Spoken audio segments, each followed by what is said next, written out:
Bhagavate Vasudevaya.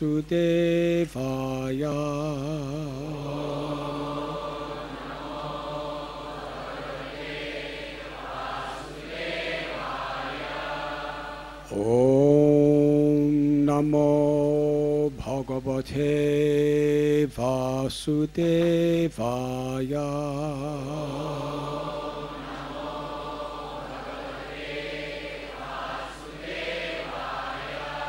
Om Namo Bhagavate Vasudevaya.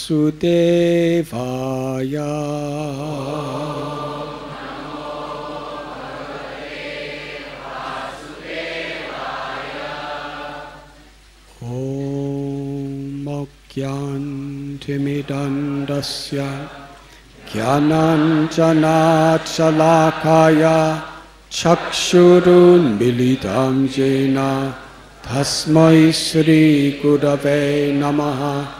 Sri Chaitanya manobhishtam sthapitam yena bhutale swayam rupa kadamayam tatati svapadantikam vandeham Sri Guru Sri Jutha padakamalam Sri Guru Vaishnavamscha Sri Rupam Sagrajataham Sahagana Raghunathanvitam Tam Sajivam Sadvaitam Savadutam Parijana Sahitam Krishna Chaitanya Devam Sri Radha Krishna Padan Sahagana Lalita Sri Vishakan Vitamscha.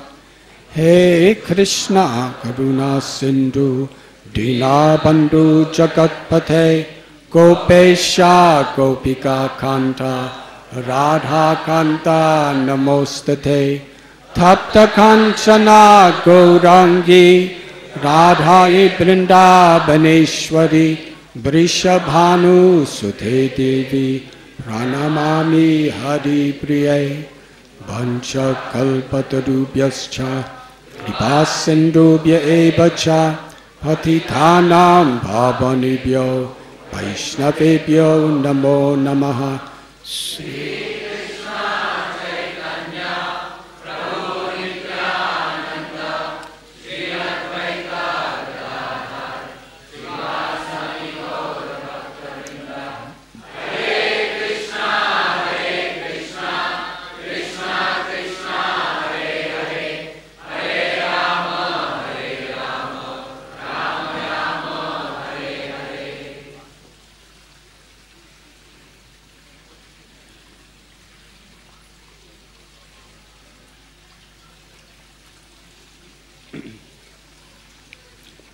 Hare Krishna.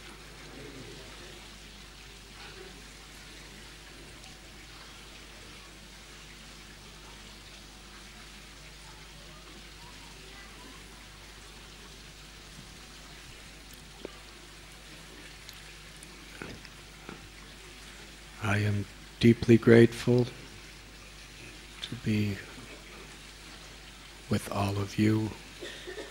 Sri Radha Gopinath Temple for one of our most eagerly celebrated festivals of the year, Sri Rasa Purnima.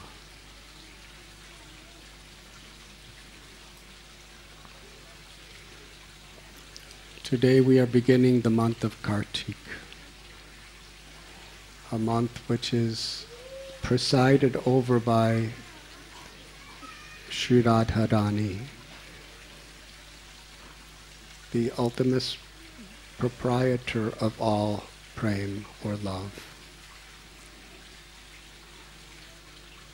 It is only by grace that this love is awakened within us. Anandamayo Vyashat.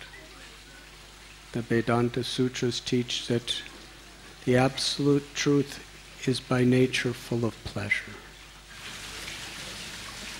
And every living being who is part and parcel of the Absolute Truth is seeking pleasure. The only pleasure that gives pleasure to Krishna, to Param Brahma, is love. To love and to be loved. In the spiritual world, everything exists simply for the purpose of exchanging love. There is no darkness, there is no ignorance, there is no selfishness. Because everything is pervaded by Sri Sri Radha Gopinath's love. And everyone, in everything they do, everything they speak, everything they think, is offering their love. And literally everything, apparently animate or inanimate, is receiving and extending that pure love. Savai pung sang paro dharmo yatho bhaktir hokshaje. Ahoitiki aprati hataya yatma suprasidat. The supreme dharma is loving devotional service to the Supreme Lord Krishna. Such service must be unmotivated and uninterrupted by any selfishness, egoism, or any circumstance. Only that love will satisfy the self. Because that is the only thing that is in tune with our nature. All egoism, selfishness, false pride, all dissatisfaction, elation when we get something we want, depression when we don't get it.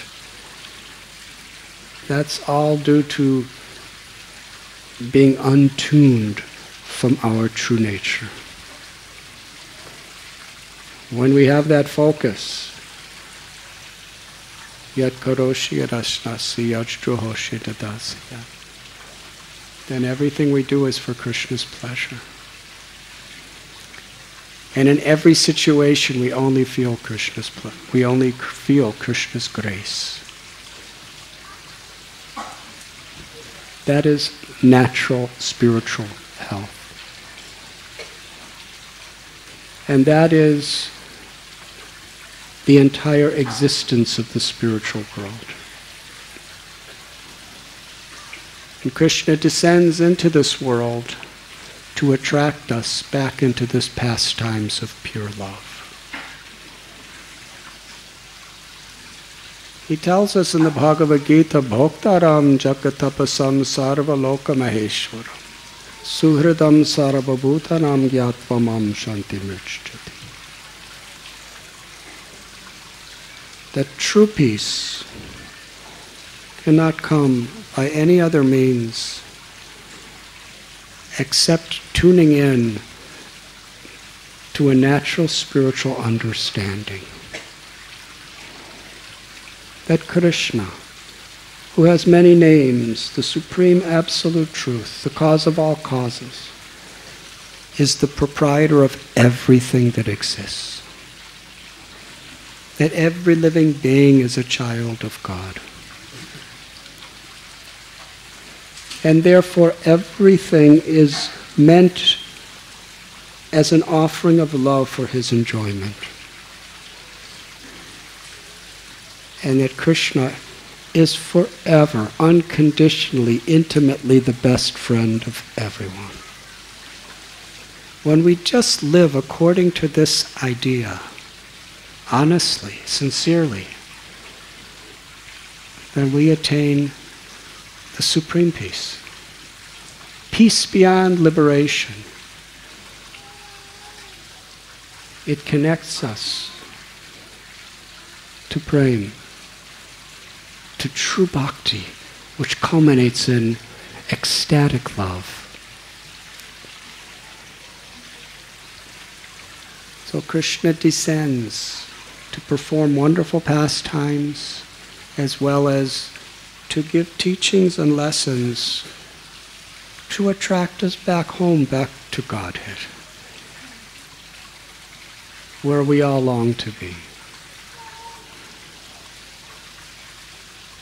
Just like in this, I'm not good at it, but I have to use it sometimes. There's these computers and cell phones, and there's something called resetting. Yes? If I understand right, reset means you erase everything and bring it back to its original state. Is that correct? We probably have more software engineers in our brahmachari ashram than most of the rest of the world. That is what it means? Yes, yes. So when you reset, you have to be careful, because it's kind of like surrendering.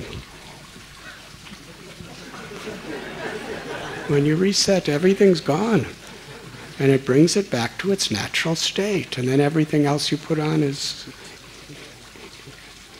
connected to its natural state. So when Krishna tells sarva dharman parityaja mam ekam sharanam vraja aham tvam sarva papebhyo mokshayishami masaj. Abandon all varieties of religion, just surrender to me. I shall protect you from all sinful reactions. Deliver you, do not fear. From a technological vernacular, it's kind of like he's asking us to reset our consciousness. Srila Prabhupada says Krishna consciousness is not an artificial imposition in the mind, it is our original natural consciousness. Somehow or other, we have accumulated all this data. This data that I am a man, or I am a woman, or I'm a black or white, or Indian, or Russian, or American, or Pakistani, or European, and I'm learned, or I don't have any education at all, or I'm so wealthy, or I want money, or I'm healthy, or I'm sick, or I'm old, or I'm young, or I'm a Hindu, or a Muslim, or a Jew, or a Christian, or a Jain, or a Sikh, or a Parsi, or a Zoroastrian, or an atheist, or an agnostic, or I'm just disgusted with life, or I'm bored, or I'm hungry. Yes, this is all data. It's all data we've collected for so many lives. There's samskaras. Samskaras in the sense that we have so many impressions and we respond according to how we're programmed. Yes, one person's programmed in such a way when the full moon comes out, they think, God, who cares? I've seen so many full moons. And another person sees the full moon come out and thinks, oh, it's such a romantic feeling I have in my...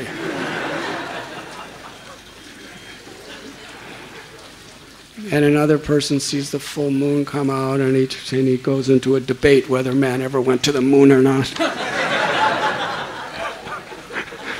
So everybody has a different impression according to how we program ourselves, and we're programmed by our environment, of how we process things and how we respond to things. So because of this programming and all this data we have put in our minds, we see something and we get lusty, or we get greedy, or we get envious, or we get sleepy. We hear something, the same responses. What is this from? We think this is me. This has nothing to do with you. All your identifications with all your identifications, all your longings, all your aversions, all your hobbies and everything else you're so attached to. I like this type of food, I like this type of music, I like this type of dance, I like this type of person, I like these types of books, I like these types of movies. I don't like anything. whatever it is, it has nothing to do with you, the eternal self, who's part and parcel of God, whose love of God is the only true reality. It's all the data of karma and desires and everything else that we've just uploaded.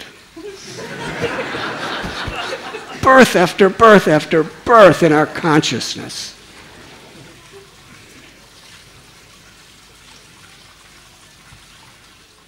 So bhakti, Krishna consciousness, culminates in surrender. And surrender means we reset. We just let go of all these things. We let go of all the upadis, all the anarthas, all the misconceptions, all the artificial, temporary, ever-changing designations. And we realize, Jivara Swarupoi Krishnara Nityadas. I'm an eternal servant of Krishna. I'm Satchit Ananda. I'm eternal, I'm full of knowledge, and I'm full of happiness. And nothing in this ever-changing, unpredictably predictable world can ever change that. Death. Death is just a natural process for all material things. I'm utilizing material things in my loving service for Krishna, but I'm beyond.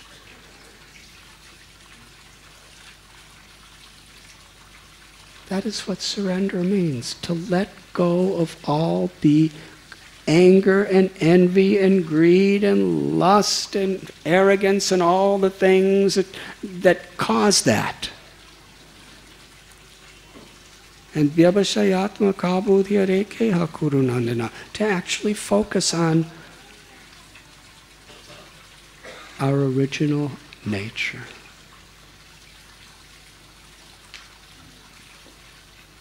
So Krishna, he comes to this world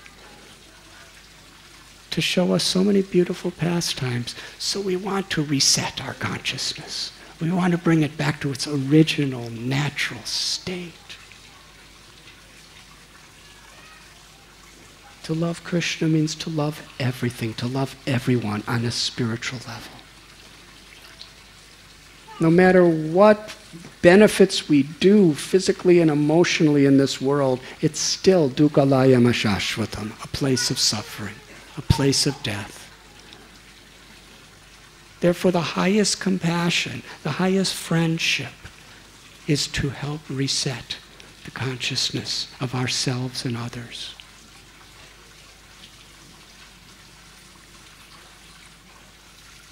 Krishna spoke the Bhagavad Gita.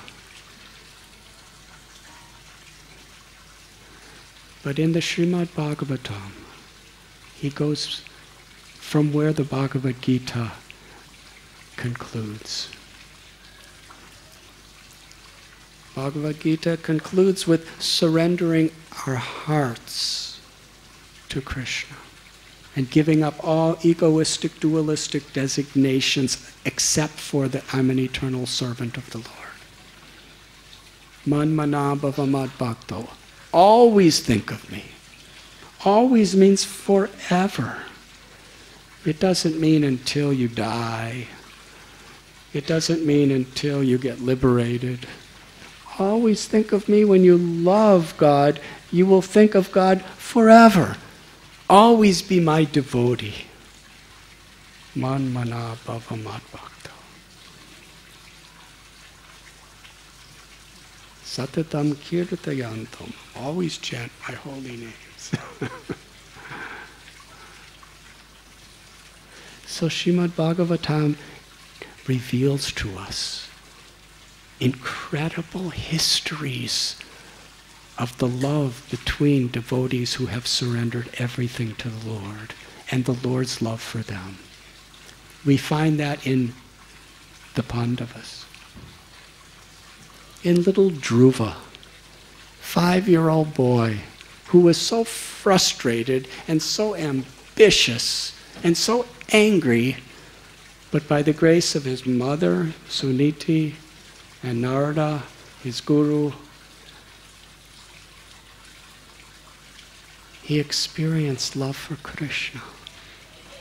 And he was totally transformed. He wanted nothing except to remember the Lord and to serve the Lord. And he was willing to be a king if it was the will of the Lord and rule the whole empire in this spirit of being an instrument of Krishna's compassion. And little Prahlad was also just 5. What was his devotion? The Lord, seeing his devotion, was so grateful. He offered Prahlad everything and anything. I'll give you empires, I'll give you mystic cities, I'll give you liberation, I'll give you elevation to the spiritual world, anything.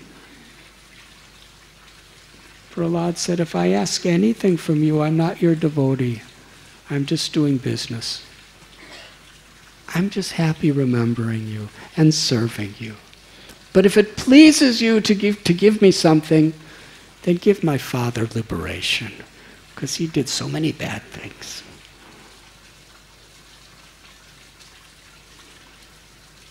And let me be in this world as long as anyone is in forgetfulness of you, so I can help them to experience what I have. My love for you and your love for us. Krishna loves everyone intimately. That's an eternal truth. Bhakti is resetting our consciousness, removing all of the mundane data we've programmed ourselves with so that we could actually be receptive to experience that love.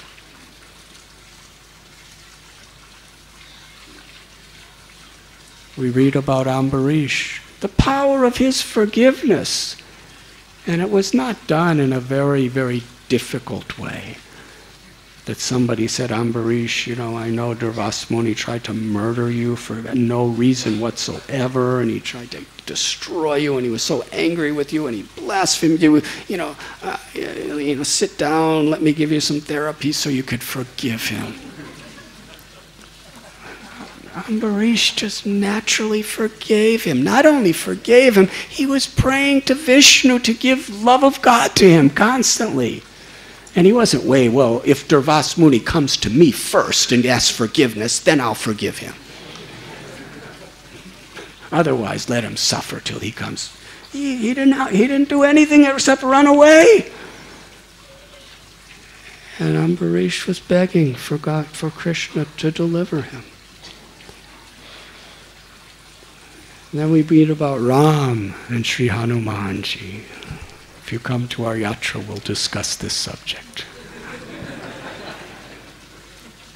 What was Hanuman's love? What was his devotion? In the Brihad Bhagavatamrita, we have this devotee going through various levels of devotees, and everyone is so humble. You think I have the highest? I'm nothing compared to Hanuman. He jumped across oceans for Ram. He risked his life. He willingly let his tail get set on fire. He fought an entire war, and he never asked for anything in return. All he asked for is, my Lord, what more can I do for you? And he wasn't like stocking up credits so that finally he had so many credits, he'd say, okay, Lord, now give me this. That's not a bhakta. A bhakta is forever. Nadanam na janam na sundarim kavitam va jagadisha kamane mama janmanishvari bhavatad bhakti rahoite kitvai. I don't want anything for myself. I just want to serve you with love. And this principle of pure love culminates. Of all the Vedic literatures, the Srimad Bhagavatam is the essence, the cream of all knowledge, of all scriptures.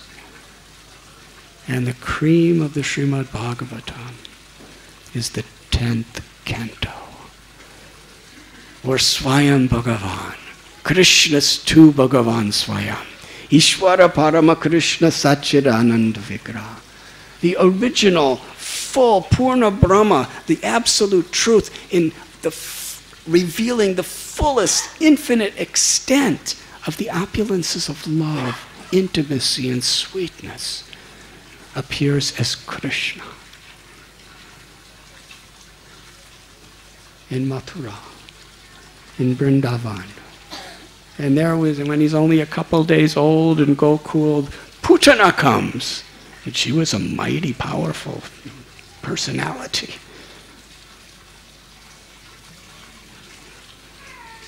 Putana, within seconds, can exterminate the entire city of Mumbai. She was like an army in herself. First of all, she was gigantic. Second of all, she had unbelievable yogic powers. And third of all, she was absolutely heartless and cruel. I mean, really heartless and cruel. Even the most evil people, they usually get a little soft when they see a baby. Yes? But Putana, that was her favorite type of demoniac. She would kill anybody. But she especially was pleased when she could kill babies and watch their mothers cry. Hare Krishna. Krishna was just an infant. He killed Putana. She manifested a form 8 miles high. And Krishna was just a little baby, and he just sucked, drank her milk, drank her life air. She was screaming, and fell to the ground, crushed trees and forests. And Krishna was just smiling and crawling around on her. And he gave her liberation. That's Krishna. How did he give her liberation? Because even though she was demoniac and everything else, she came to me like a mother. So let her be my mother forever in the spiritual world. Krishna performed his Leelas with his friends, with his parents. And the very, very essence of the 10th canto is the 5 chapters describing the Ras Leela. It's so high, it's so deep, it's so profound that it's actually impossible for the human brain, the mind, the intelligence to understand. Is that, no, I'm happy, no problem. As long as, can you hear Govinda Prabhu? You're all right? Okay. If Govinda's all right, then Govinda Madi Purusham.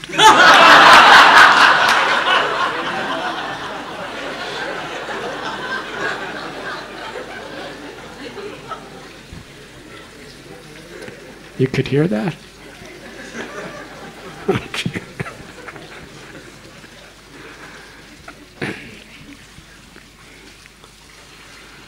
Where was I? Ras Leela.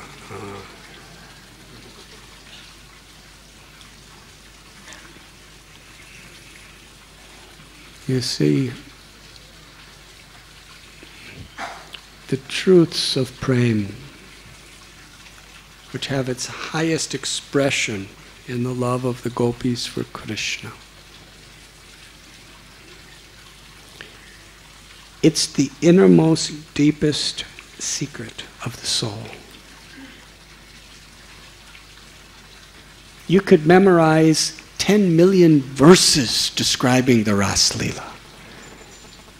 You could memorize and eloquently speak every detail of the Rasic Tattva and the philosophical explanations and the intricacies of the pastimes on so many layers and not understand it at all,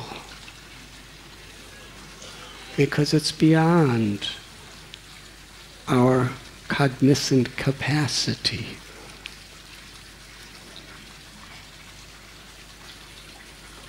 We can attain mystic powers through the ascending process. We can attain mukti, liberation, through the ascending process.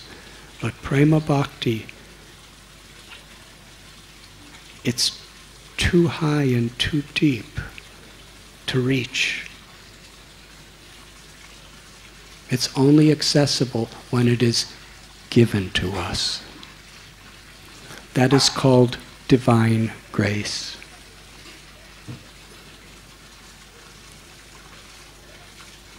And that divine grace is personified eternally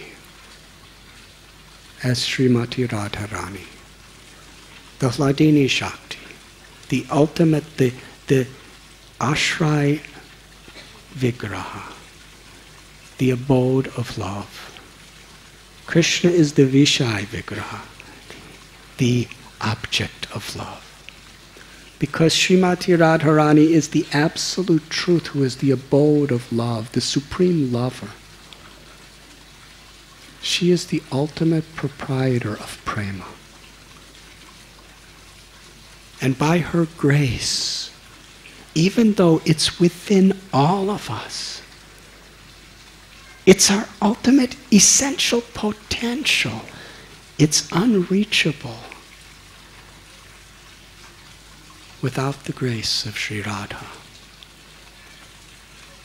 Just like in Sanskrit poetry, there's a blue lotus flower that only blooms when it's touched by the rays of the full moon. Otherwise it's closed, and it has no fragrance whatsoever. And the sun shines, it remains closed. If you go at night and you shine flashlights on it, torches, remains closed. If you get big spotlights and shine it on it, remains closed. No matter what you do, it remains closed. There's nothing that can open it. But when the full moon shines on it, it naturally blossoms. And when it blossoms, it manifests the most intoxicating, sweet fragrance that fills the entire atmosphere in all directions. Each and every one of us, our hearts are like that blue lotus. But it's tightly shut. And no matter how much knowledge, and no matter how many donations you give, and no matter how many tapasyas you give, no matter how much you fast, or sleep on the floor, or live in caves, or sit in the sun in the summer between 8 blazing fires, no matter how many rounds you chant, no matter how many mantras you memorize, no matter how many times you offer puja, it will remain tightly shut. But when Sri Radha's grace shines upon us, like the rays of the full moon, it naturally opens. It blossoms. And when our heart blossoms with prema, with ecstatic love, we are anandam buddhivardhanam. We are forever happy. And the fragrance of that love and the happiness we feel spreads everywhere to everyone. That is grace. Samsiddhyarhati toshanam. And when Krishna is pleased with us, then Sri Radha manifests that grace from within and without. It may come at different stages, but but through the grace, the lotus of our heart blossoms. And ultimately we are chanting according to the instructions of Srila Prabhupada and the great acharyas, and we're studying Srimad Bhagavatam, and we're worshiping the deities, and we're doing so much seva, service. Why? Because this is the treasure, the gift that God has given us. And when we do it sincerely, honestly, earnestly, attentively, and take it very seriously, then they will be pleased on us. And that grace. Trinadapi sunichena tarori vaseshana. Amani namanadena kirtaniya sadari. If we just chant the holy name in this spirit with humility and tolerance and eagerness to respect others, and we have a service attitude based on that spirit, and Sri Radha's grace will be with us. So the Ras Leela is described, and I'll be very, because I was only supposed to speak a few minutes, I think. Should I end and we have kirtan? Huh? Govinda Prabhu told me to speak, so you can tell me to stop if you like.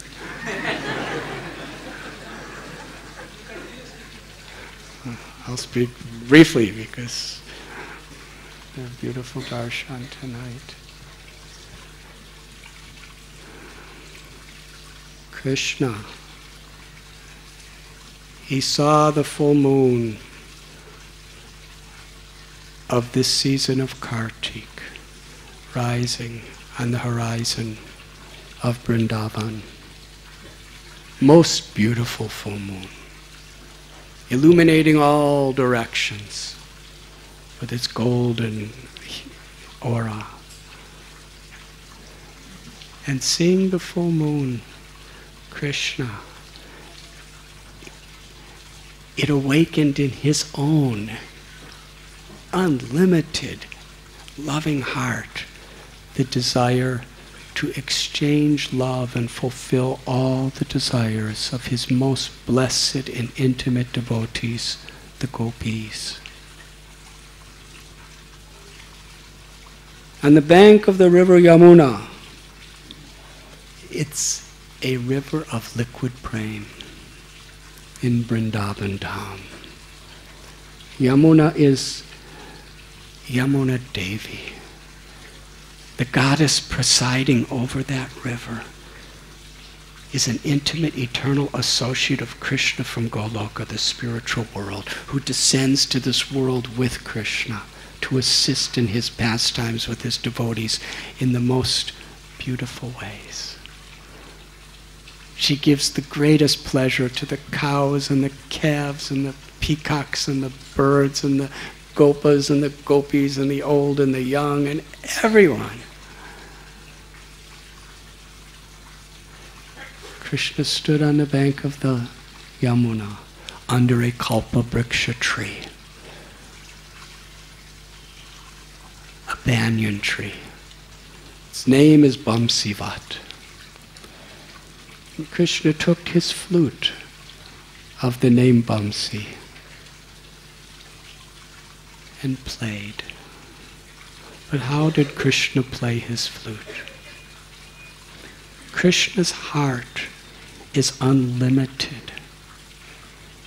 All love is ultimately from the heart of Sri Sri Radha Krishna. The love of Krishna's heart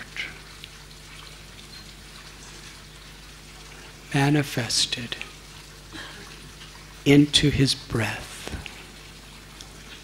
And as he blew or played his flute, that breath came through the flute, which is that flute is an eternal expansion of himself, a loving servant. that facilitates the love between he and his devotees. When Krishna blew into the flute, the love of his heart manifested as the sweetest music that this creation has ever heard. It wasn't the kind of music that we listen to with our little ears. This was the sweetest music. It was Krishna's ecstatic love for the souls of the gopis. And the special feature of this love that manifested in the form of music is as it entered into each gopi's ears and their hearts, it uniquely, personally manifested itself, especially only for that gopi. There were no two gopis that heard the same song. Krishna in their hearts in the form of this sweet song was present, calling them to be with him.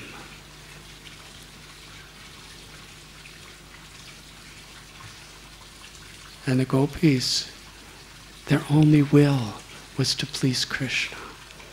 Krishna's calling. Some were boiling milk. They had a flame under the milk. They just left, ran into the forest. As the milk boiled over, they were gone. Others were nursing their little infant babies. They just gently put down their baby, ran into the forest.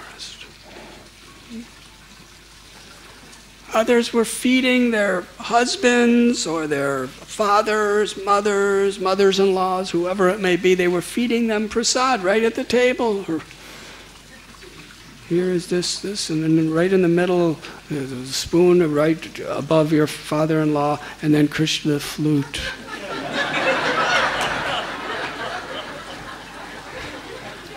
Just dropped the pot, dropped the spoon, and ran into the forest. What are you doing? You can't go. You're serving. You're gone. Gone. Sharanagati. Some were milking their cows with the bucket under the cow, and they're just half done milking, and the bucket's there and milk's there, and they just left the bucket under the cow and left. It says that some were putting mascara on, and they put it on one eye. And when they heard Krishna's flute, they forgot about their other eye. And some, when they heard Krishna's flute, they put the top part of their clothes on the bottom part of their body, and the bottom part on the top, and they went to the forest.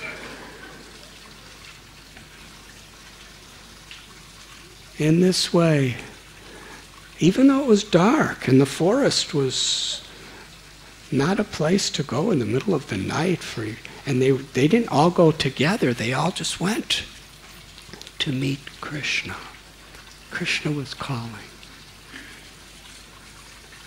And each and every one of them knew the way they left, they may never be welcome to come back. But if that's what it means to please Krishna, let it be.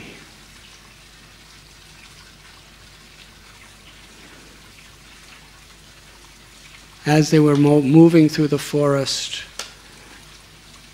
their hearts were beating with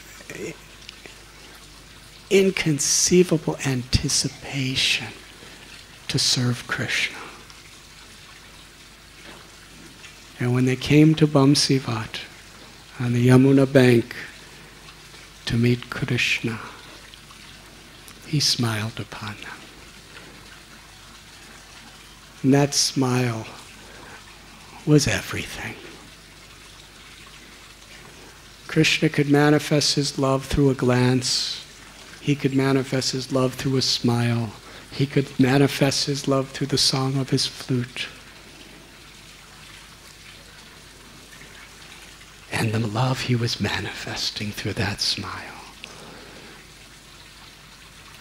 It was like a tsunami of ecstasy that was drowning the gopis in happiness. And Krishna spoke. He said, I'm so happy you came. I called you and you gave up everything just to be here with me.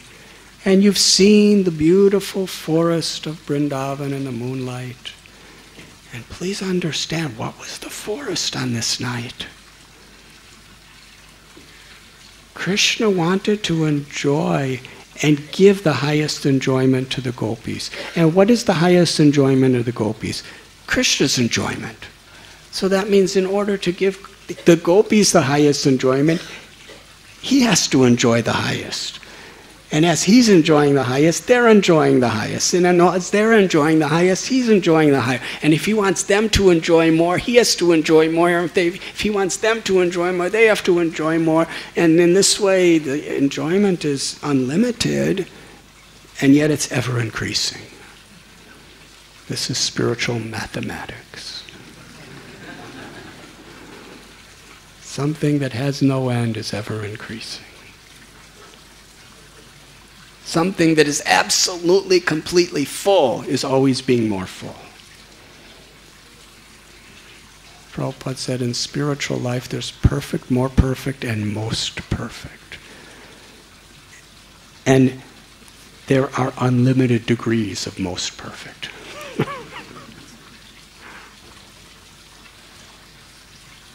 So, by Krishna's will, by the sound of his flute, by the smile of his lips, by the glance of his eyes, the whole forest of Braj Bhumi was totally surcharged for Krishna's pleasure.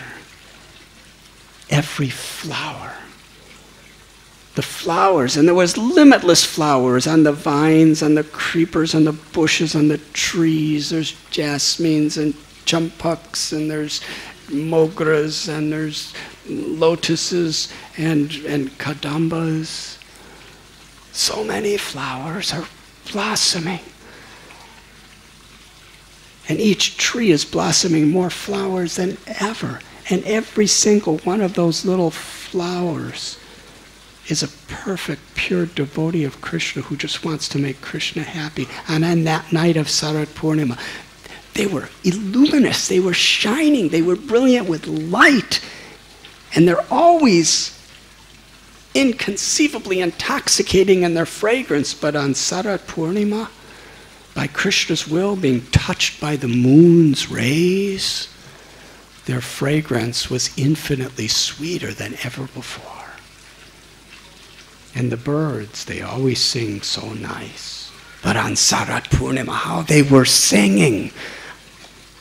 They were being empowered by Srimati Radharani, Krishna's pleasure potency, and Krishna to sing with such an intoxicatingly sweet voice. And they were all singing together. And the breeze, everything about that night was so infinitely charming, just creating an atmosphere for Krishna and the gopis to enjoy. A pure spiritual experience of love. So the gopis, Krishna said, you have seen the beauty of the forest of Vrindavan on this special moonlit night of Sharad. And you have come to meet me just like you wanted to, and we have met and you have seen. So now you can go home. Because you have duties at home and your families are waiting for you, and it's not proper for you to be here. And gopis were crying. And they prepared. They didn't prepare, they just expressed their hearts in their prayers to Krishna. that we came to give you happiness. We've come to dance with you. Don't send us home. You say that we have duties to others. We know we have duties to others, but it's only because they're alive. If somebody's dead, then how can we love them? It's the soul we love, not the body. And you are the soul of all souls. You are the Paramatma. Every living being is a part of you. We only love anyone because of our potential to love you. The origin of love for everyone and everything is the soul's love for Krishna. So whatever we love for them is only because of you. So let us love you. That includes everyone. Good philosophy. When you water the root of the tree, automatically the water goes to every part of the tree. When we offer our love to Krishna, it naturally extends to every living being, including our loved ones, on the deepest level. So Krishna accepted defeat from gopis and began to dance. And our great acharyas tell us that this is a pure spiritual relationship. There's not a tinge of material desire, attachment, or lust. It's the deepest love of the soul.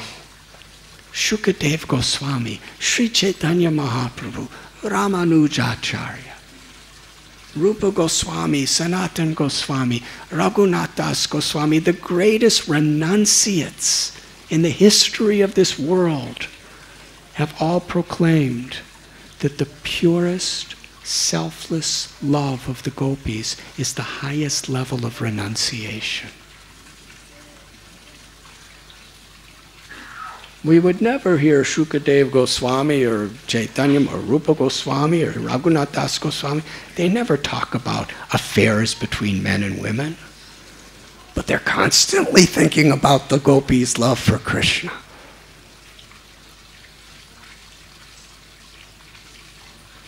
Because it's transcendent to this world.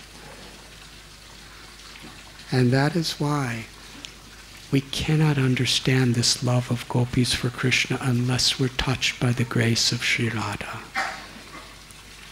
It takes a very humble heart, a lifetime of seva, and deep, selfless, humble chanting of the holy names to be able to actually connect to this. Krishna's love is so perfect. Every gopi, and there were many, many gopis, was thinking Krishna is only with me. Of all the other beautiful, qualified gopis that are here, according to Sri Chaitanya Charitamrita and the scriptures, the gopis, everything about them is for the pleasure of Krishna. When we read about their incredible beauty, it's not that they're just born with the karma of good beauty like some people are in this world. Yes, some people are beautiful because of their karma. Some are beautiful because they have some karma and then they do some physical fitness to try to become more beautiful. And some are beautiful because they have some good karma and they have a lot of money to put on all kinds of cosmetics to make themselves look like they're not really what they look like, but they look beautiful. So there's all kinds of ways to become beautiful in this world. But the gopis never did anything like that. Everything about the gopis, the way they cooked, the way they looked, that rhymes, the way they sang, it was an expression of their love for Krishna. And because they love Krishna so purely and so deeply and so selflessly, they were so beautiful. The scriptures tell us that even the most beautiful ladies of this earth planet, their beauty is insignificant compared to the beauty of the ladies in the heavenly planets. It's not a place for brahmacharis.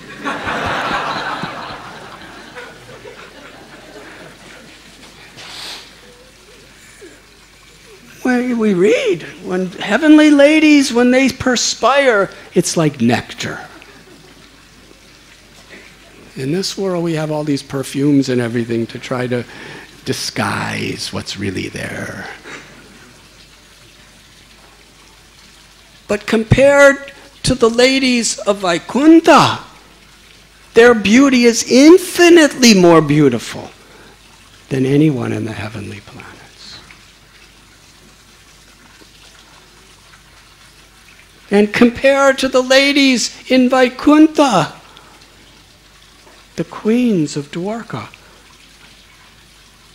are incomparably more beautiful than the people of Vaikuntha.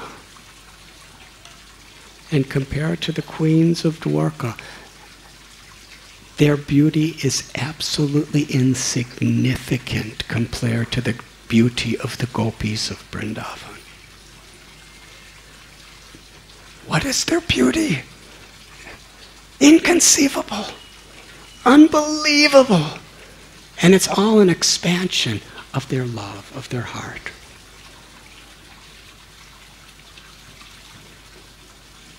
So each gopi knows how beautiful and how qualified and how loving every other gopi is. And every gopi is thinking, Krishna's only dancing with me. He's left everyone else and he's only with me. He's only looking at me. He's only smiling at me. He's only exchanging love with me through dance. And every gopi is thinking like that. And the reality is, this is something very esoteric and beautiful, is every one of them was right. It was true. Krishna was intimately only with them while he was with everyone else. That's the power of Krishna. He's Rasa Bihari. But Krishna wanted to teach all of us several lessons. And I'm going to end after I tell this lesson. Then we get to sing for Radha Gopinath.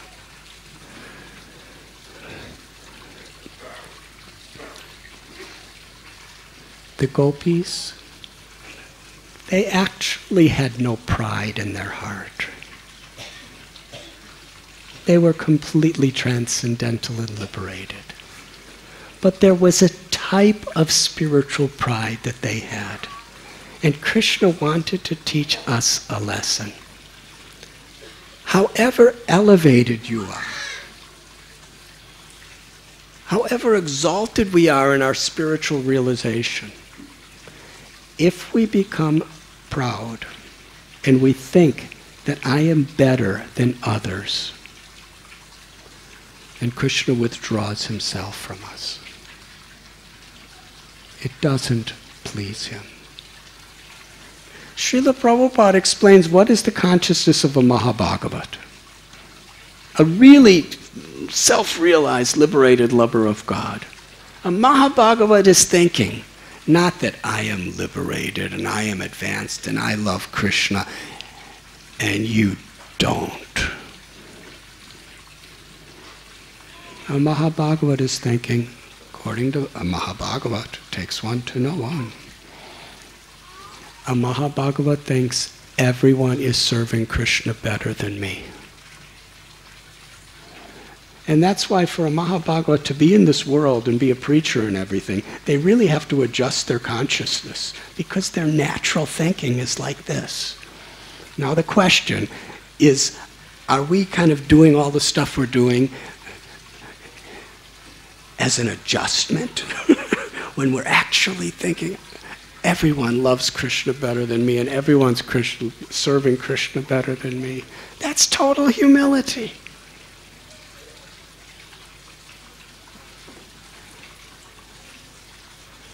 The gopis are on that stage. But by the power of Krishna's love, they began to think. And Krishna wants to teach us we should never think we're better than others. If we have been given a special gift, we can think that I have received a very, very good fortune that others may not have been given. That doesn't make me better than them. It makes me more fortunate. I should share that fortune with them because I'm their servant. That's the way a devotee is supposed to be to every living being. Servant of the servant of the servant.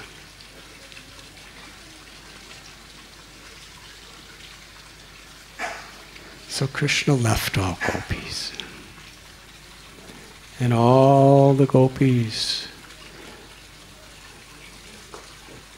another reason is because he wanted to increase the love for the gopis. They were in the highest state of spiritual happiness dancing with Krishna, but it intensified so many times more when he disappeared. Because now they were totally absorbed in yearning for Krishna. What a samadhi state they were in. They were chanting Krishna's names. They were imitating Krishna's pastimes. They were asking the moon and the deers and the insects and the trees and the flowers, did you see Nanda Nandana? Which way did Shamsundar go? Where is Gopinath? They weren't thinking of anything else. And they were together, performing Krishna's pastimes, just because the only way they could survive was to be totally absorbed in him.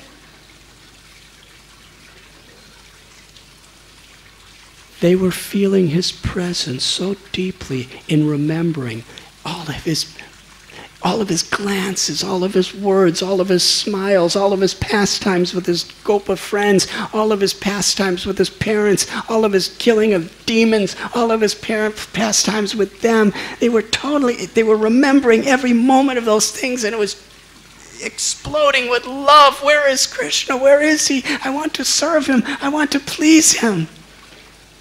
That was their love. And ultimately, they realized that Krishna left them all for Srimati Radharani. Of all the devotees, the Brijabasis have the sweetest love. Of all the Brijabasis, the gopis. Of all the gopis, the Sakis. Of all the Sakis, Sri Radha.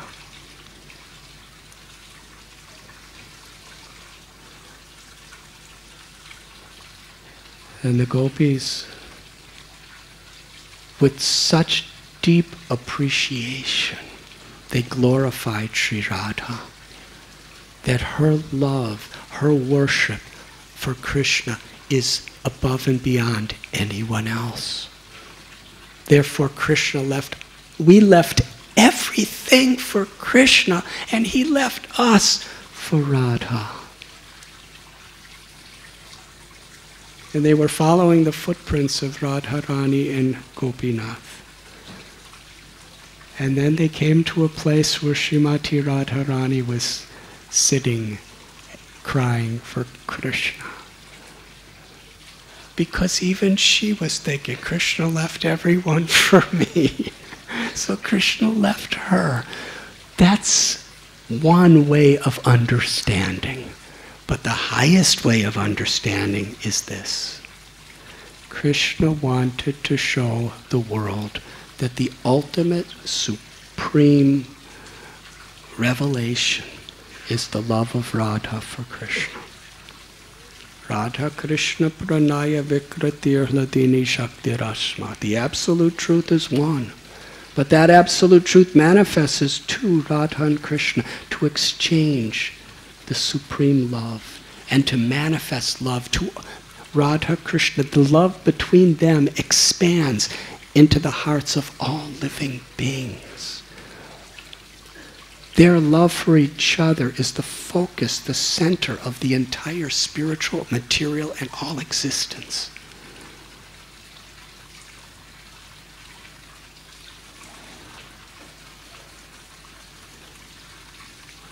So now they are all so deeply in their separation from Krishna, they were totally united with one heart to please Krishna. They had such sympathy, affection, and love for each other in their search for Krishna. And they were searching even through the darkest recesses of the forests of Vrindavan. And ultimately they came to the bank of Yamuna. And when the love for each other and their combined love for Krishna in separation, their sympathy for each other in the condition they were in their separation from Krishna, they all held hands and loudly performed kirtan of Krishna's holy names.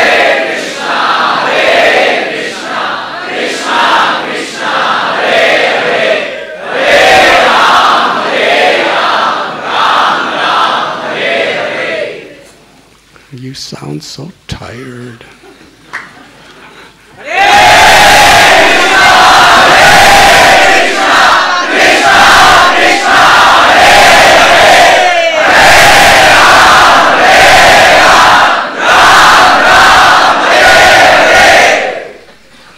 They chanted with all their hearts this Harinam Sankirtan together. Krishna appeared.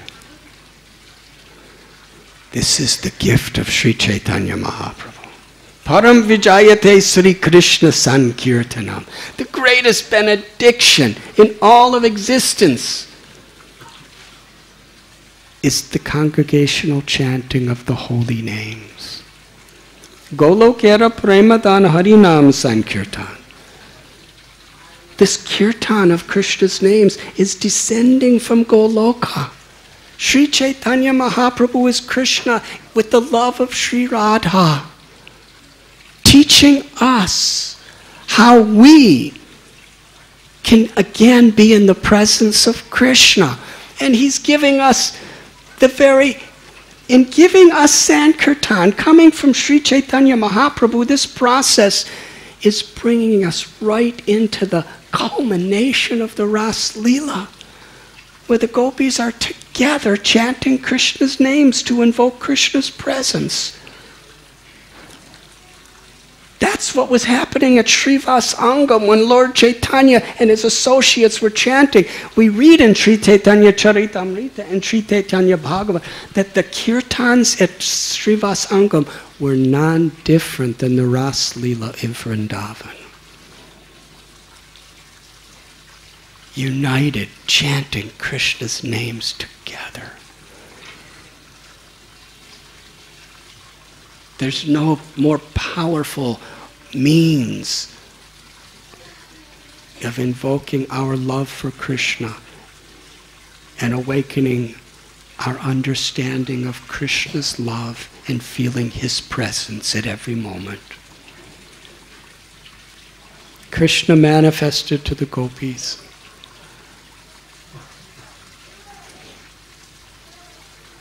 And it was then that Krishna told the gopis, even in an entire lifetime of Brahma, 311 trillion years, I cannot repay you for your love for me. These are simple gopis. All they did is leave their little houses, come to the forest, and dance with Krishna. Externally, it doesn't seem like they did that much. They didn't build temples. They didn't do years of austerities in caves. They just loved Krishna and wanted to please him in such a simple way. But Krishna is so grateful. From his heart he's speaking. It's not just figurative poetry. Krishna is feeling. I am the proprietor of everything that exists in all the spiritual worlds. I'm the proprietor of everything that exists in the entire material creation, all the universes.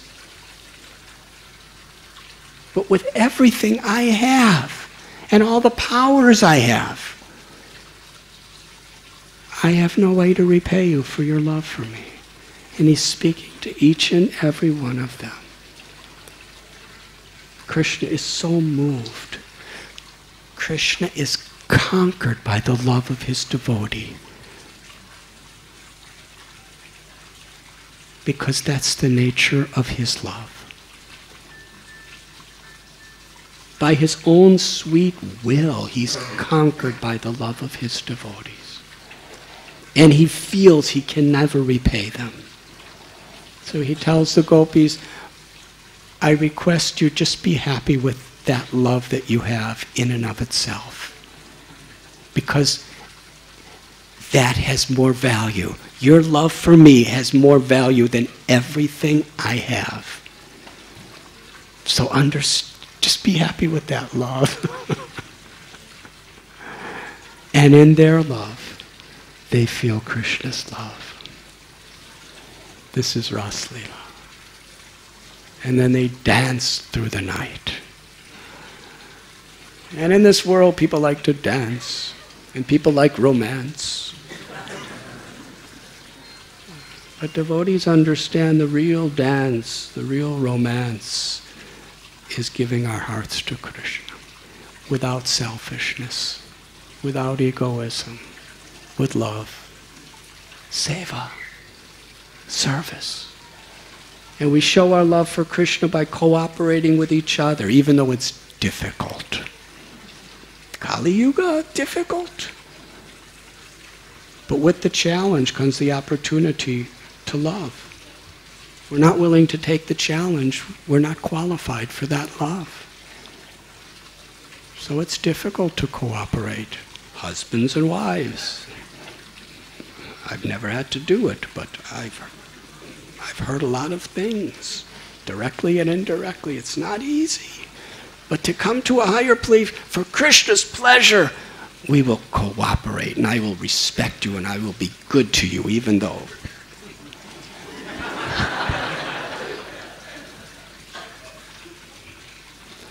God brothers, God sisters, God cousins, cooperation, respect, amanina manadena. These are challenges. And we have many challenges in this world. The challenges of the weather, the challenges of our health, of the challenges of other people on so many different levels. But how to keep thinking of Krishna, how to keep being grateful, how to keep trying to please him, and how to be united in doing so. The greater the challenge, the greater progress we make when we actually resolve it on the higher principle of selfless service to Krishna.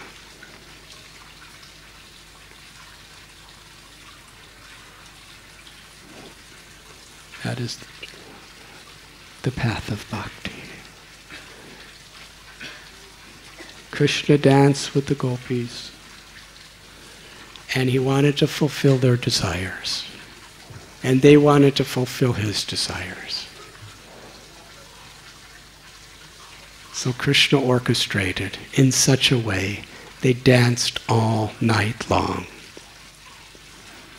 But Krishna extended that night to an entire night of Brahma.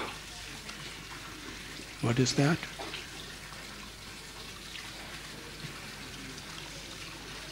It's a long time.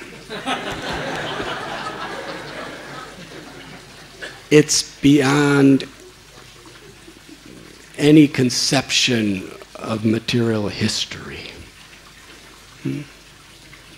Billions of years. Yes. They danced all night long. And part of their dance was they went into the Yamuna River and they cooled off and they played among the lotus flowers. And they danced. They decorated each other with flowers. And the gopis made a nice bed of flowers for Radha and Krishna to rest.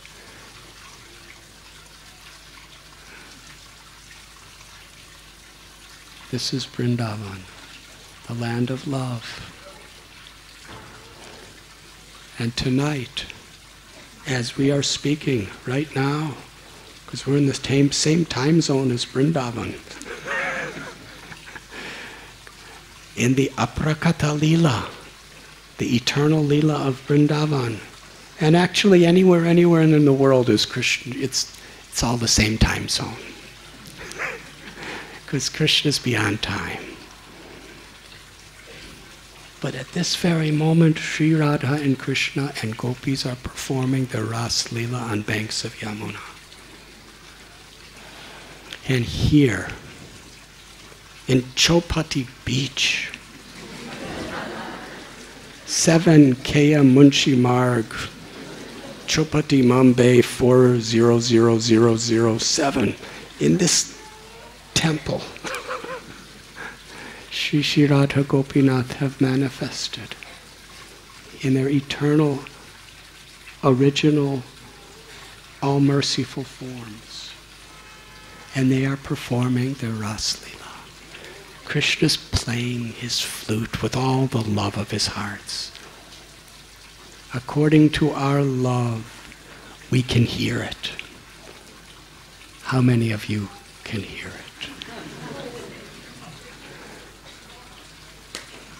So we should be very humble.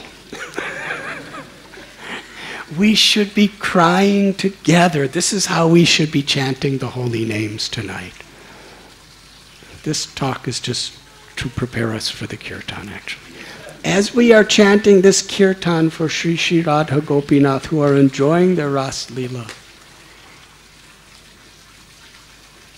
we should be one heart, crying out Radharani, Hoody, and Krishna's names for their pleasure. Offering our hearts, offering our bodies, offering our minds, offering our lives through our chanting for their pleasure. And crying, Krishna, if it pleases you, steal my heart. Let me hear your flute so I can steal my heart and steal everyone's hearts. Let everyone hear your flute. Let the whole world, beginning with everyone in this temple, feel your love.